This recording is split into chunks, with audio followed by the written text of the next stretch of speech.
ग्रंथमभ्यस्य मेधावी ज्ञानविज्ञानमत्परः फलालम्यो धान्यार्थी पूजेत ग्रंथम अशेषतः। सांग 46वा श्लोक आहे. नवीन कोण करतं? 46 कोण आहे?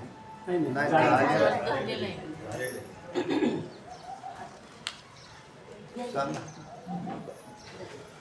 काय वाटतंय त्याला गाणं वाटतं.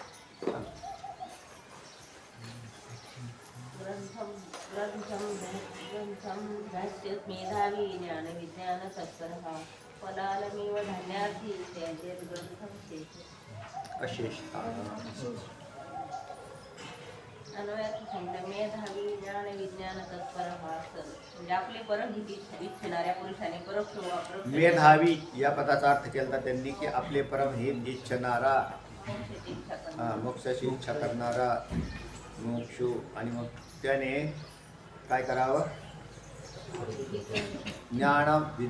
विज्ञान तत्पर, ज्ञानामध्ये तत्पर असावं आणि त्याच्यानंतर विज्ञानातही तत्पर असावं. ज्ञान संपादन करणं ज्याला जे श्रोत्रियतेच्या कक्षेमध्ये येतं की ग्रंथांचे अध्ययन चिंतन करावं लागतं. आणि त्याच्यानंतर विज्ञान म्हणजे अपरोक्ष ज्ञान. कसं म्हणताल तर त्याला एक दृष्टांत देईल का? सांगा कोणता? धान्याचं भूस टाकून देऊन जसं त्याच्या कणाचं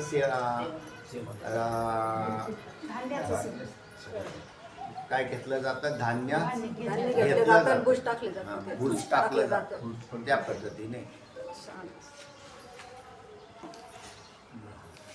सांगा. मेधावी ज्ञान विज्ञान तत्पर हा सण म्हणजे आपले परमहित इच्छणाऱ्या पुरुषाने म्हणजे आपले परोक्ष व अप्रोक्ष ज्ञानामध्ये काय हा परमार्थाचा विशेष भाग आहे. परमार्थाची सुरुवात जरी खाली होत असेल साधारण बहिरंग साधनामध्ये, तरी अंतिम जे आहे तो विषय आत्ता इथे चालू आहे. हा खरा तर टोकाचा विषय आहे किंवा टोकाचा परमार्थ आहे, शेवटचा परमार्थ आहे. एक तर पहिल्यांदा तत्वज्ञानामध्ये कोणी येत नाही. तत्वज्ञानाचाच परमार्थ शेवटचा परमार्थ आहे. उपासनादी आहेत ना, ती त्याच्या अगोदरच्या आहेत. कर्मकांड त्याच्याही अगोदरचा आहे. आणि मग तत्वज्ञानाचं चिंतन करण्यासाठी बुद्धी तशा प्रकारची व्हावी लागते. साधारण पारमार्थिक ज्या क्रिया आहेत त्यांचाही त्याग केला तरच श्रवणामध्ये प्रवृत्ती होते. आता श्रवणातही प्रवृत्ती होताना दिसत नाही लोकांची. भक्ती जी साधनं करणारी मंडळी जी आहेत ना, तर भक्तीच्या चांगली गोष्ट करत असतील ते, परंतु त्याच्यामध्ये आकृष्ट बुद्धी धारण केली तर तो काय चिंतन करणार आहे? म्हणून श्रवणासाठी स्पेशलच अधिकारी आहे. श्रवणाच्या नंतर मनन, निधिध्यासन, तत्वपदार्थ शोधन ही साधनच आहेत. तर याला पहिल्यांदा हे संपादन करावं त्याने, आणि नंतर निधिध्यासन आणि तत्वपदार्थामध्ये विशेष करून त्यांनी काय केलं पाहिजे? स्वतःचं चिंतन करून आत्मसाक्षात्कार करून घेतला पाहिजे.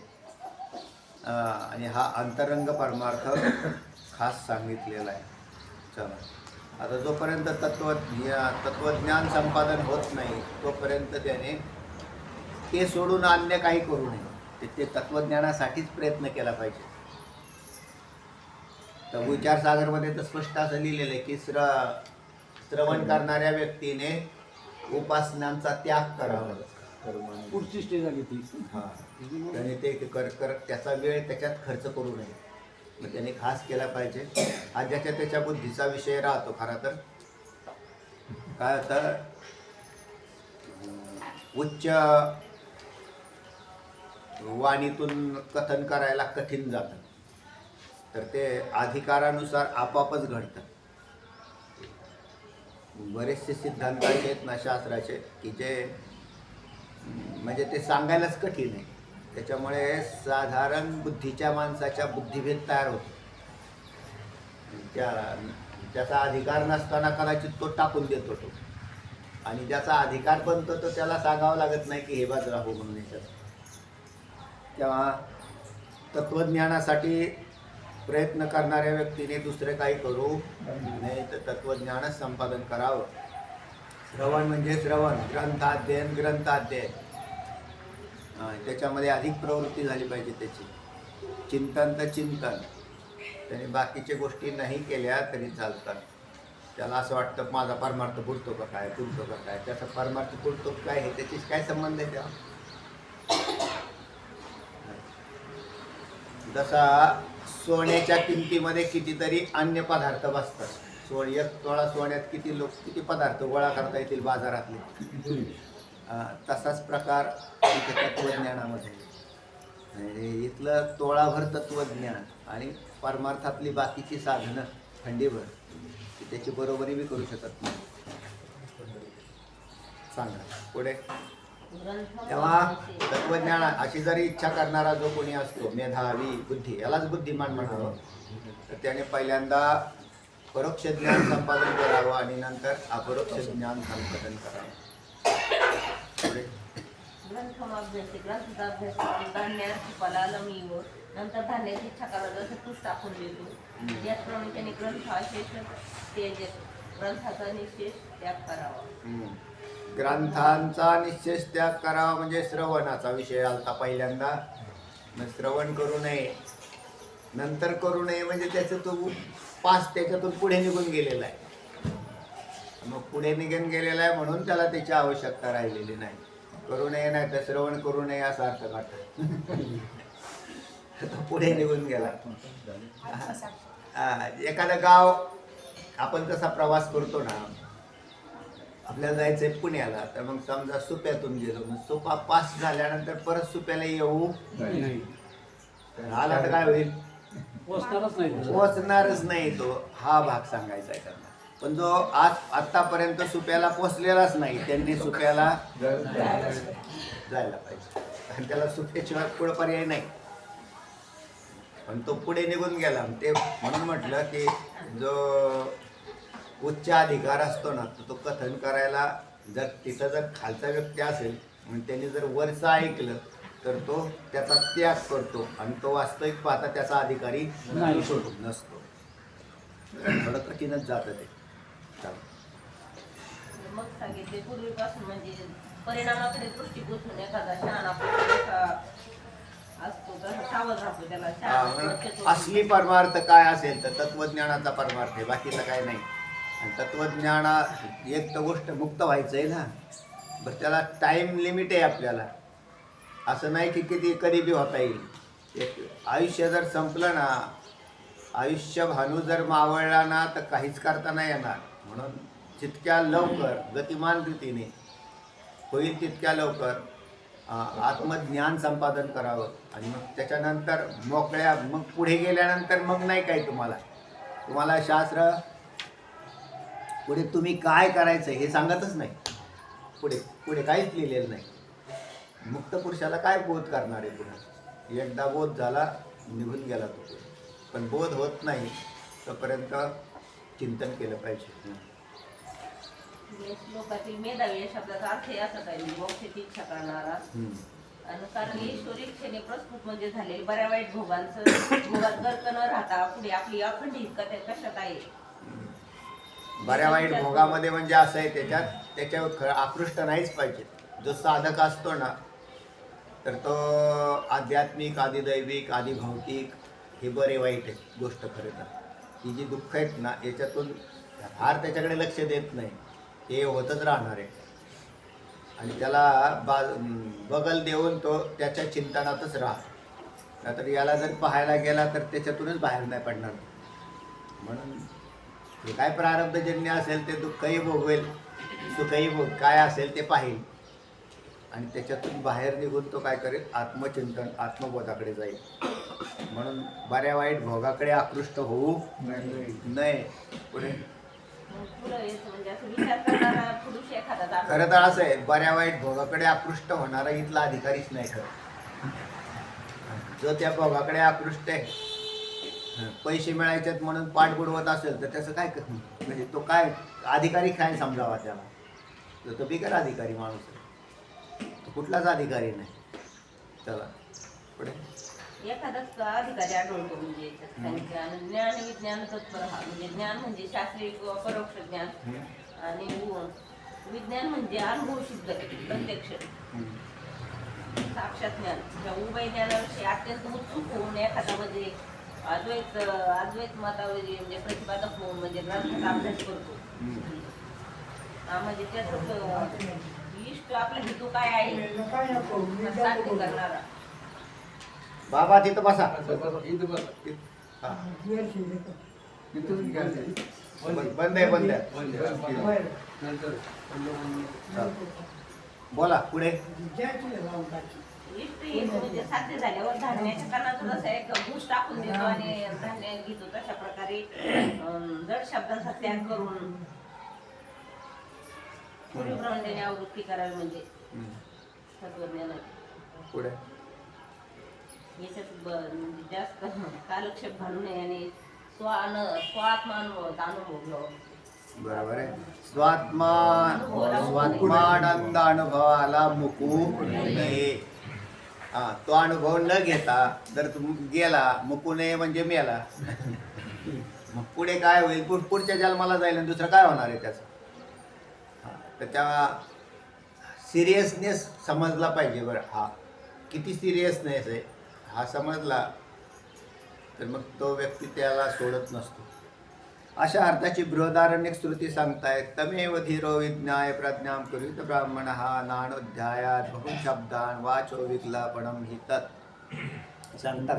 दातोंडीत आहे पुढचा अनुभव केला.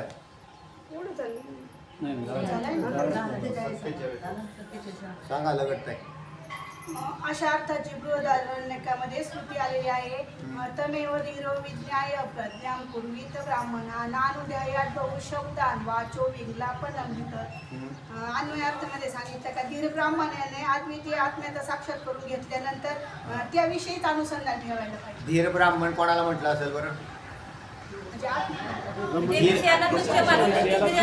ते पाठीमागा जो असा विषय आलता ना, काय म्हटलं पाठीमाग? मेधावी. जो मेधावी आहे म्हणजे ज्ञान आणि विज्ञान या दोघांना ग्रहण करणारा. तर मेधावी तोच कोणी इथे धीर ब्राह्मण झाला. म्हणजे विषयाला तुच्छ माणूस जो सर्व इंद्रियांचे पूर्णपणे नियमन करतो तो धीर होईल. तर तो हा धीर ब्राह्मण झाला. आणि त्याने काय करावं मग? म्हणजे हा जो मुमुक्षु आहे खास, तर तो ब्राह्मण झाला इथला. त्याने काय केलं पाहिजे? अद्वितीय आत्म्याचा साक्षात्कार करून घेतल्यानंतर तद्विषयकच अनुसंधान ठेवावे. आत्मसाक्षात्कार करून घेतल्यावर तद्विषयक अनुसंधान ठेवावे. अर्थात तच्चिंतनम तत्कथनम अन्यन्यम तत्प्रबोधनम. हे असं कसं का म्हटलं असेल इथे? आणखीन तर असं आहे की ज्या वेळेला परोक्ष ज्ञान होतं त्याच्यानंतर अपरोक्ष ज्ञान ही स्टेप आहे. पण तेही कोमल असतं. जसं एखादा बीज अंकुरत असतं त्यावेळेला ते कोमल असतं. त्याचा जर अंकुर मोडला तर त्याचं कामच संपलं.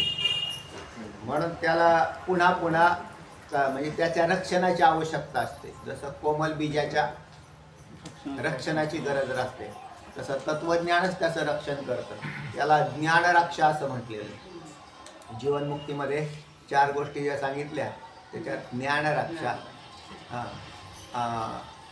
सुखाविर्भाव, ज्ञानरक्षा, तप. तर हे जीवनमुक्तीमधली जे हे दिले फल दिलेली इथं पहा तत्वानुसंधानामध्ये. तर त्याला तत्चिंतनम तत्कथनम कोमल काळी मुंजा देते काही नाही का मागे दिलेला आहे. त्या काडीचं काडीचा विषय कोमल दिलेला. काडीचं त्या पद्धतीने अद्वितीय आत्म्याचा साक्षात्कार करून घेतल्यावर तद्विषयक अनुसंधान ठेवावे. मला काय म्हणायचं होतं?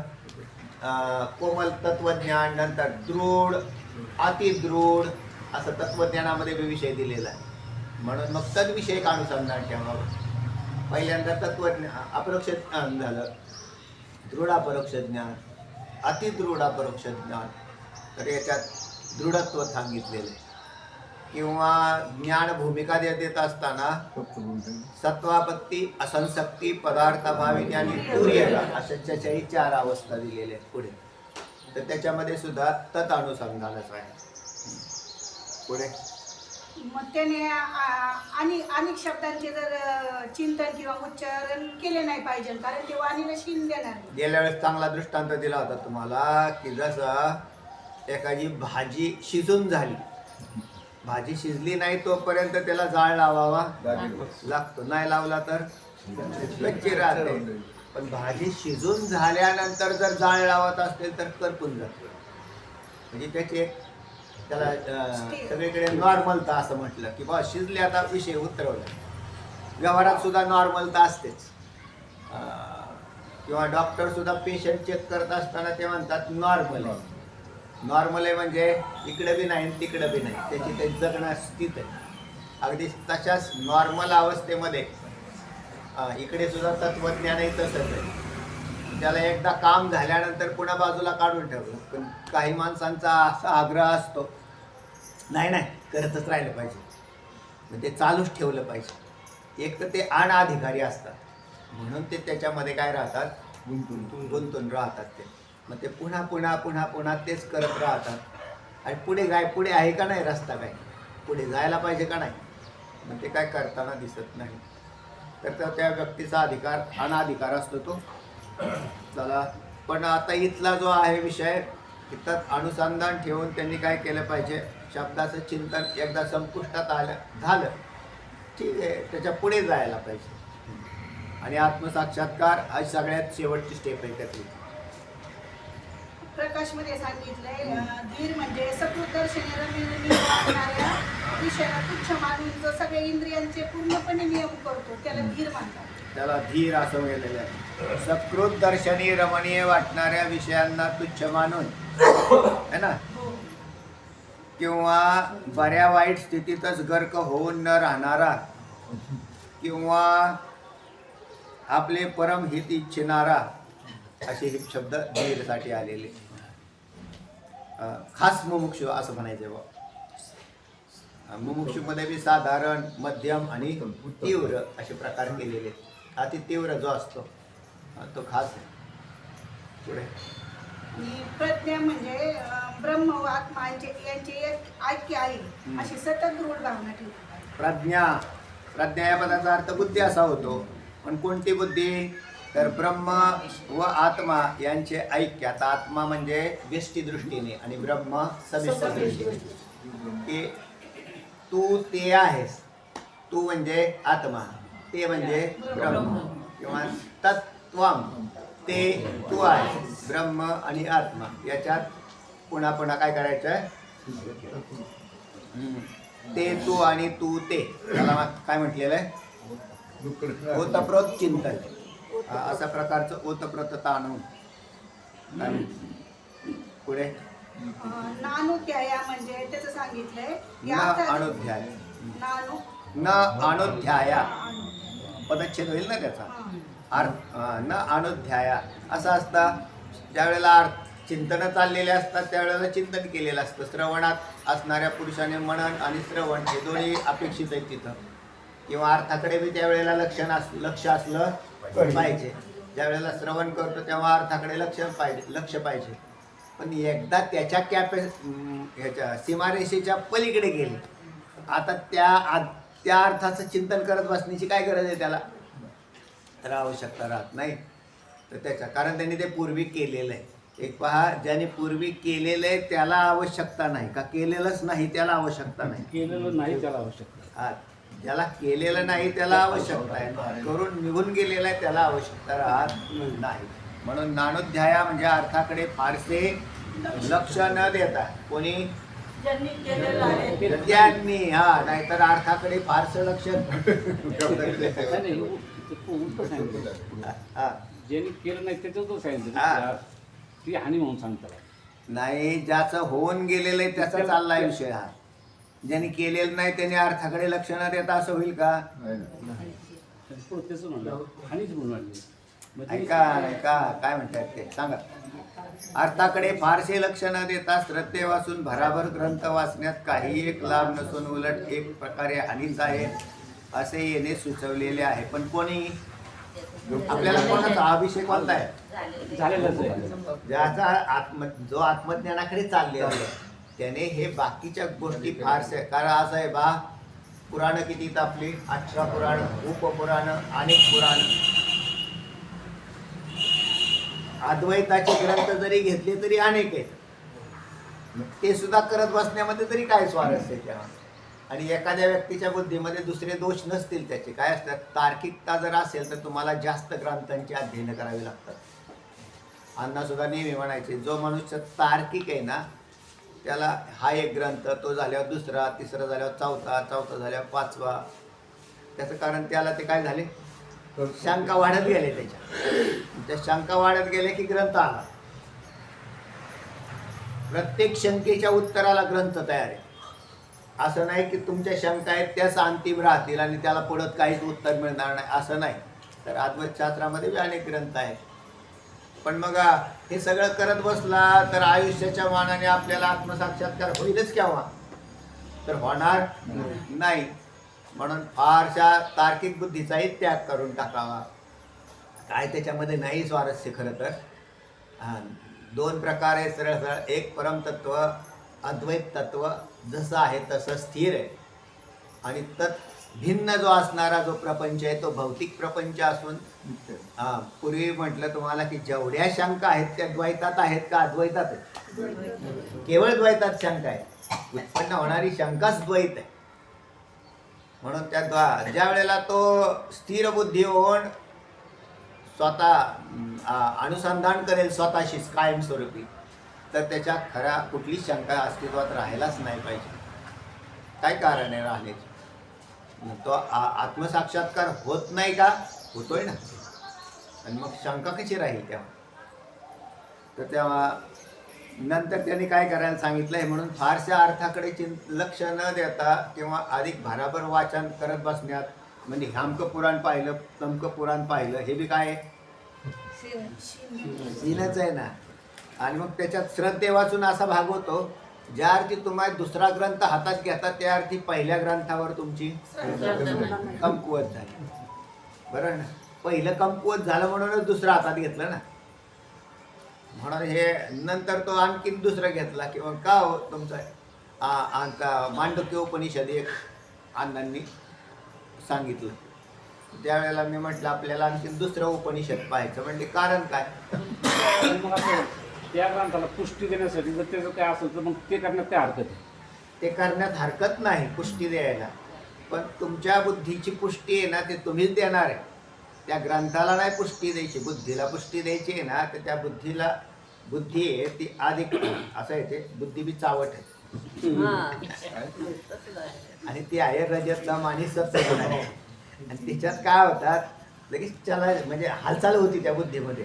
खाद्य चांगलं चांगलं सवय असं आहे ना, खायला मिळायला माणूस खातच राहते ना. ते तशी ती बुद्धी काय म्हटलं हो, बुद्धी बोध्या सोके ते एवढी वस्तू चुके मन संकल्पनिके या अमृतानुभव मध्ये म्हणतात माऊली की बुद्धी बोध्या सोके. ती बुद्धी सोकली, सोकलेला हा शब्द माहिती, सोकवते ती. आणि तिला जर असं वाटलं ना की ह्याच्यात आता ही पांडित्य सुद्धा आनंद देतं का नाही, मग ते त्याच्यात ते गुंतून राहतं. ते एखाद्या व्यक्तीला त्याच्यामध्ये तर समजा तुम्हाला सुद्धा एखादा विषय कळाल्यावर तुम्हाला काय वाटतं? आनंद वाटतो. तो आनंद वाटला की तो पुरा अजून पुढे संशोधन करायला लागतो त्याच्यात. याला सोकणं असं म्हणतात. आणि वास्तविक पाहता मग तो बी एक विलासच आहे, बुद्धीचा विलास आहे. त्याच्यापेक्षा त्याचाही त्याग करा. निखळ आत्मदर्शनासाठी याचा त्याग आवश्यक आहे. म्हणून बहुतेक लोक असे राहतात की एक अभ्यास पूर्ण झाला की दुसरा अभ्यास पूर्ण झाला तिसरा. म्हणजे असं का नाही ना, मग ते पाहू ना आपण त्याच्यात काय आहे, त्याच्यात काय आहे, आणखी त्याच्यात काय आहेच आहे ना. अजून एक सांगितलं तुम्हाला त्या दिवशी सांगितलं, तुम्ही कुठं सांगितलं, हरिपाठात सांगितलं का कुठं, लक्षात ठेवा. मूळ सिद्धांत तुमचे खनन खुंटा न्यायाने पक्के जर झाले तर विषय संपतो ना तुम्हाला. आणखी एखादा वक्ता, नवीन वक्ता कोणी भेटला तर तो दृष्टांतपूर्वक वेगळ्या पद्धतीने थाटणी करतो का सिद्धांत बदलतो? सिद्धांत कुठं बदलतो? सिद्धांत तोच सांगितला ना, जीव ब्रह्मा ऐक्य ज्ञान तो आहे. याला पुष्टी देणारा त्याची हातोटी वेगळी असू शकते किंवा त्यांनी नवीन दृष्टांत आणलेले असू शकतात. तर आपल्यावरती परिणाम कोण करेल, माझ्यावर परिणाम कोण करेल, जर नवीन सिद्धांत आला तरच परिणाम होईल. दृष्टांताने परिणाम व्हायचं काय कारण? दृष्टांत हा वेगळा येऊ शकतो. हा ठीक आहे, पटलं नसेल तुम्हाला तर पटवून घ्या, पण एकदा पटल्यानंतर पुन्हा पुन्हा म्हणजे वेगळ्या पद्धती नाही ना, आत्ता आपल्याला जास्त पटलं असं म्हणण्याचं काय कारण आहे? तो सिद्धांत आहेच आहे ना, जीव हा परमात्मा आहेच, याच्यात काही शंका नाही. बरं, जगात खोटं आहेच, कारण वेदांत शास्त्र सगळ्यात सांगू का भारी, आमचे माऊली ज्ञानोबराय सांगतात, शंकराचार्य सांगतात, तेच आमच्या गुरुजींनी सांगितलं. मग माझी का बुद्धी अशी? जर माझ्या सद्गुरूंनी सांगितलं मला, हा ठीक आहे, त्याच्यापेक्षा दुसरं काहीच नाही. आणि मग नसेल तर ते ज्या वेळेला तार्किकतेचा आधार घेईल किंवा मला जर पांडित्य मिरवायचं असेल ना, मग मी दुसरे ग्रंथ पाहतो. आणि ते दुसरे ग्रंथ काय करतात, त्याच्या बुद्धीत विक्षेप तयार करतात. आणखी आपल्या बुद्धीला विक्षेप कोण तयार करेल? आज्ञा करेल. कारण एक सिद्धांत रूढ झाल्यावर परत काय आहे, तेव्हा पुन्हा आणखीन चिंतन करा. मुक्त होण्यासाठी फार लागत नाही, पण लोकांना सांगायला फार लागेल. जर लोकांना सांगायचं काय मग ते कसे काय सांगावं, त्यात काय दृष्टांत येतील, त्यातला हातोटी काय राहील, म्हणजे हे अशा बाकीचा भाग आहे तो वेगळा आहे. आता तेही सगळ्यांना जमतं असं नाही, आणि जमत असलं तरी फार मोठं काय कौतुक आहे असं बी काय. आपण मुक्त होऊन जाणं बस, विषय संपला. जमला वेळ, सांगण्याची वेळ आले सांगितलं, नाही तर राहिलं तरी काय प्रयत्न करतो.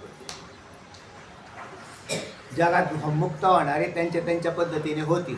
आपल्यावर थोडेच अवलंबून आहे कोण? आपल्याला फक्त जे काम मिळालेलं आहे तेवढं काम करायचं, हे ईश्वरी काम आहे का नाही? बस, देवाने आता का ज्या अर्थी हे सांगितलंय आपण करतो, त्या अर्थी हे देवाचं काहीतरी मनोगत आहे, एवढंच. याच्यापेक्षा दुसरं काही नाही. पण मग मी जर माझं चिंतन केलं नाही, मुक्त नाही झालो, तर मी सांगण्याला सुद्धा काय अर्थ नाही. पाठीमाग म्हटलं त्यांना, पाठ घेण्यासाठी मला पुढचा जन्म घ्यावा लागेल. मुक्त नाही झाल्यावर ते म्हणजे कशाची इच्छा आहे? पाठ सांगायची इच्छा आहे, मग घ्या पुढचा जन्म. कीर्तन करायची इच्छा आहे, घ्या पुढचा जन्म. नाही प्रवचन करायची इच्छा, घ्या पुढचा जन्म. तर याच्या हे सात्विक बंधनं सुद्धा आहेत ना, ही सात्विक बंधन आहेत.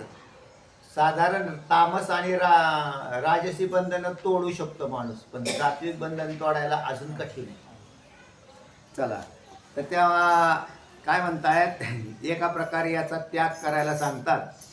तर अर्थाकडे फारसे लक्ष न देता, तर त्यांनी आता काय केलेलं आहे, अर्थाकडे फारसं लक्ष देण्यात आल्यामुळं काय झालं, अद्वैत ग्रंथ सुद्धा अर्थाकडे लक्ष दिल्याने तुम्हाला गुंतवू शकतात. पुढे अजून मी मला हे सांगत होतो मध्ये, काय मांडुक्य उपनिषदात सांगितलं, आणि ते उपनिषदाचा अध्ययन झाल्यावर मी अण्णांना म्हटलं आपण एक दुसरं उपनिषद चालू करू. ते म्हणले काय गरज आहे? गरज काय? गरज काय म्हणजे बुद्धी चावट आहे. लक्षात आलं ना? ते म्हणले की बस म्हणजे अजून एक करू आपण, आणि ते नंतर झाल्यावर अजून दुसरं एक पाहू करू. तर हे कुठपर्यंत चालेल? ते भारद्वाज म्हणींसारखंच चालू राहील आपली. आणि एवढा वेळ खरं तर नाही आपल्याला.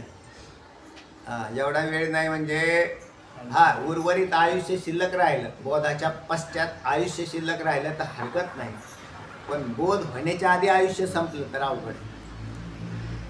चला पुढे, झालं का? श्रुती सांगितली. सांगा.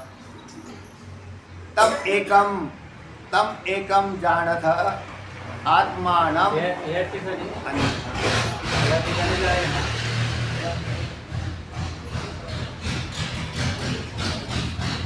हे तुम्ही जे सांगितलं होतं, हे ज्ञानीत्व झालं त्याच्यासाठी हे नाही.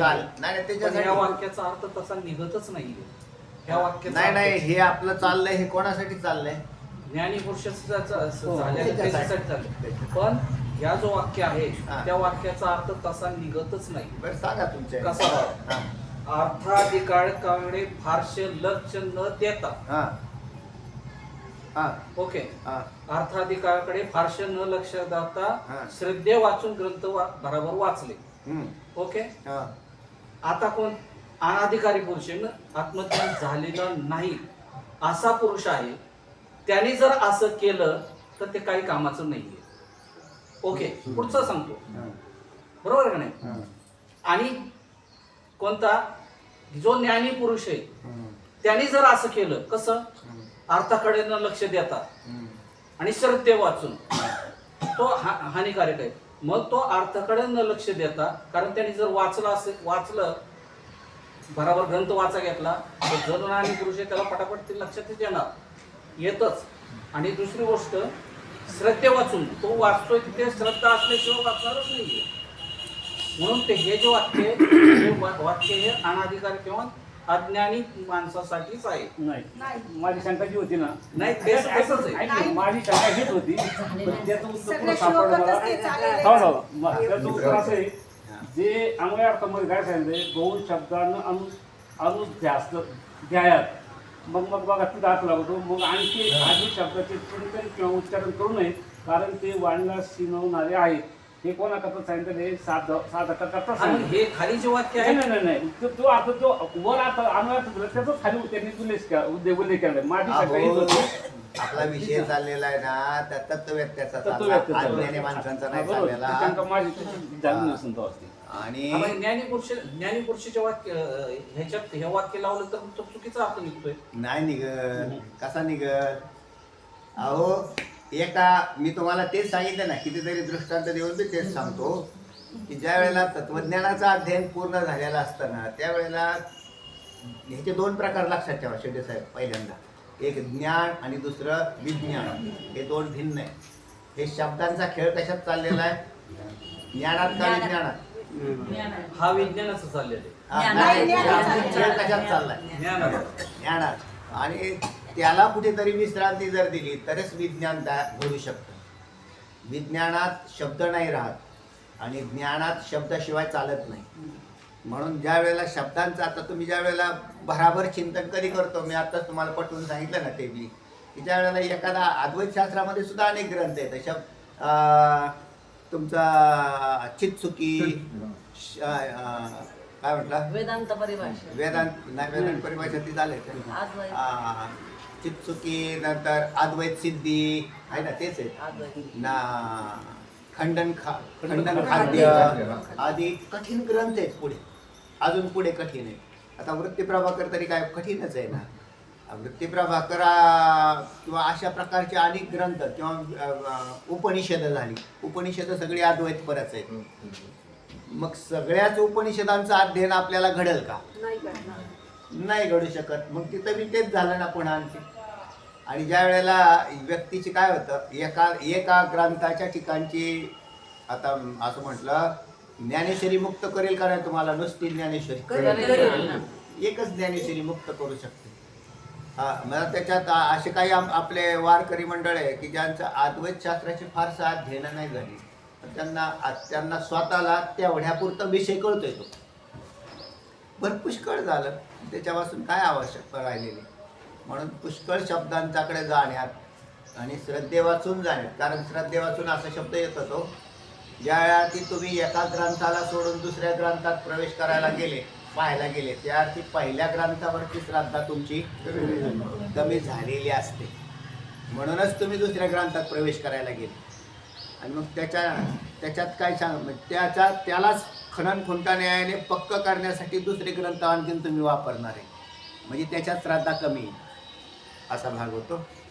तेव्हा हा जो विषय आलेला आहे तो तत्ववेत्या पुरुषासाठी आलेला आहे की त्याने फार शब्दांची ही करू नये, आवृत्ती बी देत बसू नये, चिंतन करू नये त्यांचं. तर मग आत्मचिंतन करावं, मात्र अनुसंधान करावं असं सांगितलं. माऊली म्हणतात ना, तुमचं ज्ञान झालं, ज्ञान खडक हळूच ठेवी म्हणून सांगितलं आहे ना, म्हणजे तिथं ज्ञान खडक नंतरही ज्ञान खडका हळूची ठेवी म्हणून सांगितलंय तिथं, म्हणजे ज्ञानेश्वरी मध्ये मी सांगितलं की त्याच्यानंतर त्यांना त्याची आवश्यकता नाही. राहिले नाही म्हणून सांगितलं. झालाय का हा विषय आता? श्रुती सांगितली. हा, तर परत एकदा आपण वाचू प्रकाश, ऐका आता मागचा, की सकृत दर्शनी रमणीय वाटणाऱ्या विषयांना तुच्छ मानून जो सर्वेंद्रिय, आता कोण तुच्छ मानणार आहे? खासच साधक आहे, तो मुमुक्षू आहे, की जो ज्याने आधी काय केलेलं आहे, विषयांना तुच्छ केलं, जे तो विषयाची दाट झाडी माझी कामक्रोधाची साकडी, तो चुकोनी आला पहाडी सद्वासनेच्या, मग साधू संगे सुबटा उजू सत्कर्माची या वाटा. असं माऊली ज्ञानोबरायांच्या ओळ. हा, मग तिथं किती सुंदर वया दिल्या. तर असा जो कोणी आहे तुच्छ मानून जो सर्वही इंद्रियांचे पूर्णपणे नियमन करतो, सर्व इंद्रियांचं नियमन करणारा, हा काय उत्कृष्ट साधू बनलेला आहे. मग तो असा जो धीर होय, असा ज्याने, मग आता त्यांनी चिंतन काय केलेलं आहे, असे वेदांत मत आहे, तो धीर झाला. मग ब्रह्म व आत्मा यांचे ऐक्य आहे अशी सतत दृढ भावना करणारा प्रज्ञा. तर त्यांनी काय केलं पाहिजे, अध्ययनाच्या पश्चात त्याने ब्रह्म व आत्मा यांचे ऐक्य आहे अशी दृढ भावना कोणत्या साधनात आहे? दृढ भावना कशात आहे? तत्वम पदार्थ. ते ब्रह्म तू आहेस, ब्रह्म तू आहेस आणि तू ते आहेस, अशी दृढ भावना कोणत्या साधनात आहे? अशा प्रकारची प्रज्ञा धारण करावी त्याने. आणि मग त्याने काय करू नये, न अनुध्यायात, त्याने अर्थाकडे फारसे लक्ष न देता श्रद्धे वाचून भराभर ग्रंथ वाचण्यास काही एक लाभ नसून उलट हानीच आहे असे सुचवलेले आहे. लागली का संगती? त्याने काय करू नये, हे बाकी करू नये. तम एकम जाणत आत्मानम अन्य वाचः विमंछत. अशा प्रकारची श्रुती सुद्धा सांगते की तम एकम जाणत, त्याने एका आत्म्याचंच अनुसंधान करावं. अन्य वाचः म्हणजे अन्य वाणीने, वाणीचं जे काय आहे म्हणजे शब्द त्यांना सोडून, विमुंचथ म्हणजे सोडून द्यावं. वाणीला सीन करून घेऊ नये, तो विषय त्यांनी सोडून द्यावा. पुढचा श्लोक येतोय तसेच, तमेवैकं विजानीथ,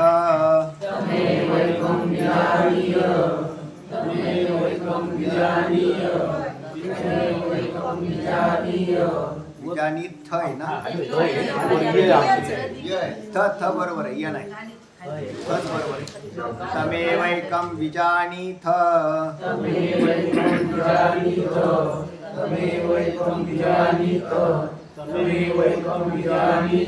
अन्यावाचो विमुञ्चत, तमेवैकं विजानीथ अन्यावाचो विमुञ्चत.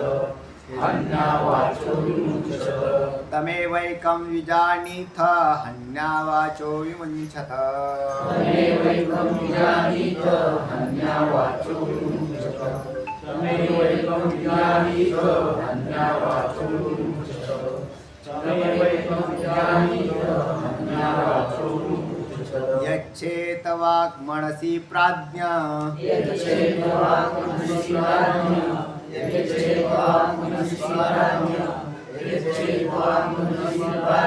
इत्याद्या श्रुतयः स्फुटाः.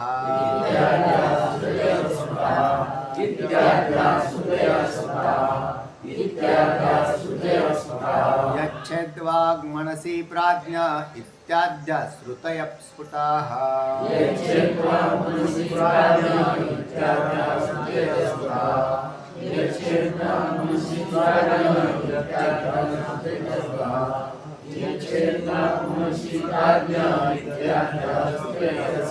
तमेवैकं विजानीत हन्यावाचो विमुञ्चत. यच्छेत् वाग् मनसि प्राज्ञा इत्याद्या श्रुतयः स्फुटाः.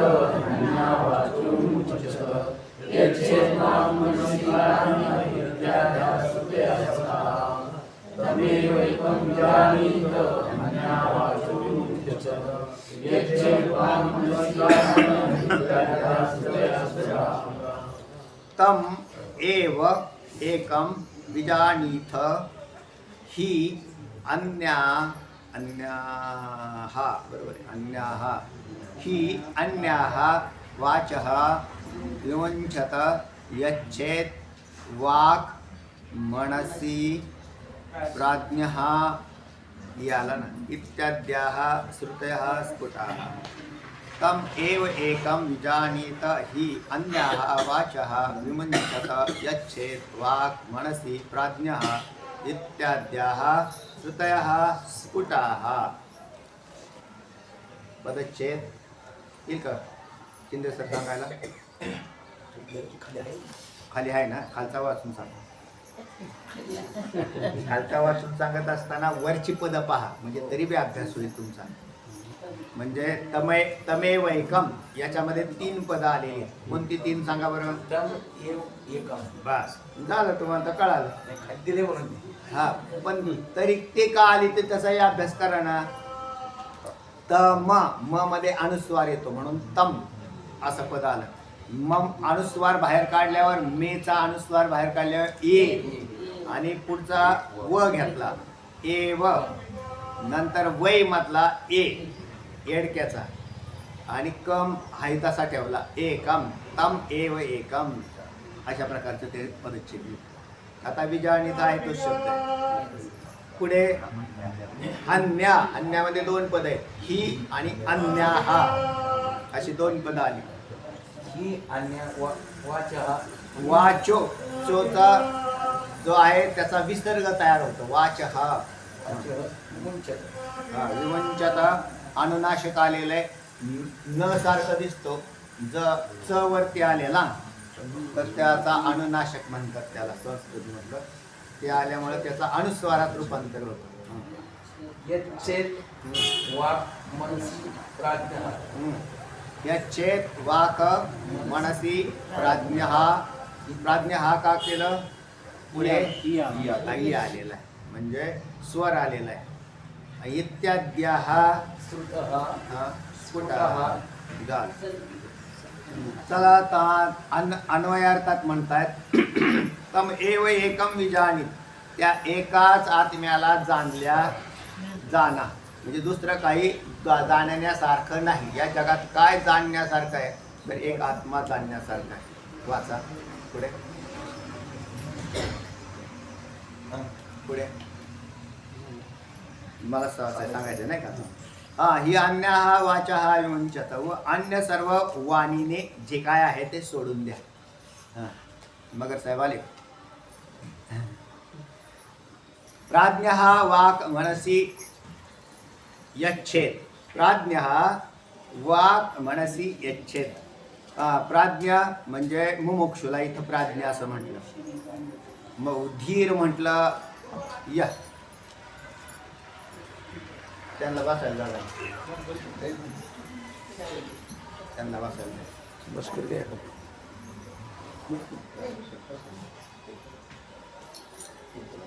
या ना पुढे बघा आमच्या पाठामध्ये काय.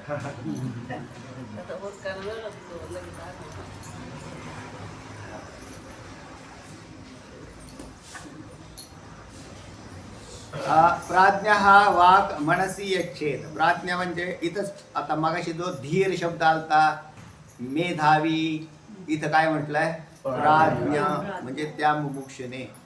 वाक मनसी यच्छेत, वाणीने मनात काय करावं? मनसी मनात संयमन करावं. असं का म्हटलं? कारण मन चावट आहे, ते अधिक जास्त वाणीचा सीन तयार करून घेऊ शकतो. म्हणून त्याचं संयमन, वाणीचं संयमन मनाने करावं. ते थोडासा अभ्यास करून लगेच कीर्तन का करायला लागेल? संयमन नाही, उगाच थोडाफार. म्हणून अण्णा म्हणायचे पुष्कळ अभ्यास केलेला असावा आणि नंतर देवी गुरुजींनी सांगितलं की तू सुरू कर तरच प्रवचन करावं, कीर्तन करावं. आज्ञेच्या आधी करू नये. आणि मग त्या गुरुजींना त्याचं ज्ञान असतं की यांचं कुठपर्यंत किती अध्ययन केलेलं आहे, यांनी काय सांगू शकतात हे. मग त्याच्यानंतर त्यांचं अध्ययन सुरू होतं. म्हणजे याला वाणीचं नियंत्रण असं म्हणतात. मग ते फार बोलणे नाही, मग ते त्या मर्यादेत बोलणं आहे.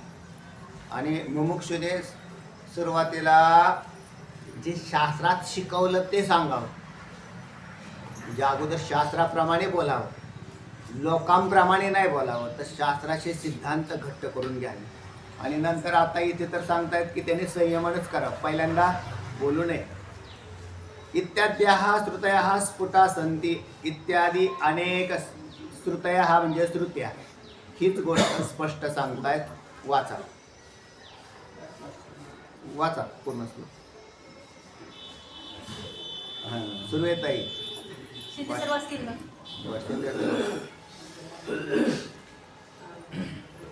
तमेवेकं विजानीत अन्यवाचो विमुच्यते यच्चे द्वा उच्चारण करा ना. तमेवैकं विजानीत अन्यवाचो विमुच्यते यच्चे द्वा मनसि प्राज्ञा इत्याद्या श्रुतयः स्फुटाः. ठीक आहे. अन्वयार्थ तम एव एकम विजानीत त्याच एका नित्य शुद्ध बीज मुक्त स्वभाव आत्म्याला जाणा.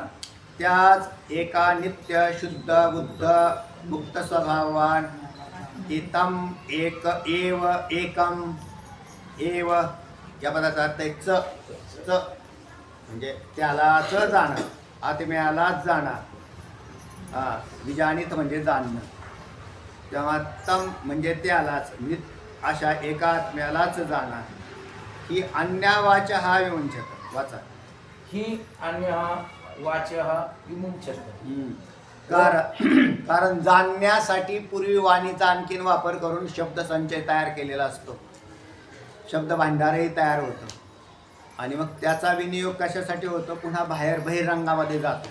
तेव्हा बहिरंगात न जाता अंतरंग राहून मुक्त स्वभाव आत्म्यालाच जाणावं. आणि मग वाणीचं संयमन करावं, म्हणजे फार बडबड करू नये. त्याचा अर्थ असा आहे, त्याच एका नित्य शुद्ध बुद्ध मुक्त स्वभाव आत्म्याला जाणा व अन्य सर्व वाणी सोडा. बरोबर. लिंबू पाचं काय केलं, हा लिंबू आणि भात काय हा मुंडक भाष्य उपनिषदच आहे. उपनिषदामधूनच सांगतायत. मुंडक उपनिषद आहे आणि त्याच्यावर केलेली भाष्य म्हणजे त्याला भाष्य म्हणतात, मुंडक भाष्य. पुढे सांगितले प्राज्ञ हा वाक मनसी, म्हणजे मूळ मुंडक उपनिषदामध्ये जे श्रुती आलेली त्या श्रुतीवर केलेलं आचार्यांचं भाष्य आहे. प्राज्ञ हा वाक मनसी याचे मुमुक्षुने वाणीचे मनास करावे. आणि भाषा तर कावर कोणतं उपनिषद आहे? गट का घाले पण तिथं का केलं ते?